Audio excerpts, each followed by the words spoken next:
ஒரு காட்டுல பெரிய மரத்துக்கு அடியில சிங்கம் ஒண்ணு தூங்கிட்டு இருந்துச்சு. அந்த சிங்கத்தோட தூக்கத்தை கெடுக்கிற மாதிரி ஒரு எலி வந்து தன் காலுக்கு அடியில அங்கிட்டும் இங்கிட்டும் ஓடி டிஸ்டர்ப் பண்ணிட்டு இருந்துச்சு.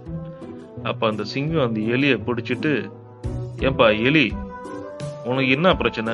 ஏன் என் தூக்கத்தை கெடுக்கிற?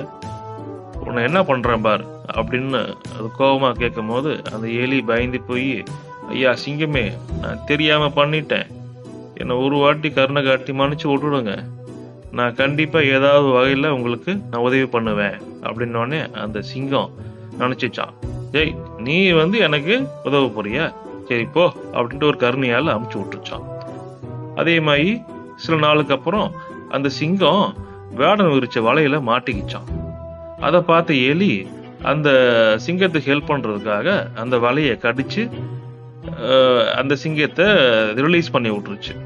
ஸோ அந்த சிங்கம் வந்து அந்த வலையில இருந்து தப்பிச்சிருச்சு. ரொம்ப சந்தோஷமாயிருச்சு. ஸோ சிங்கம் வந்து அன்னைக்கு காமிச்ச ஒரு சின்ன கருணையால அது அந்த எலி வந்து இப்ப காப்பாத்திருச்சு.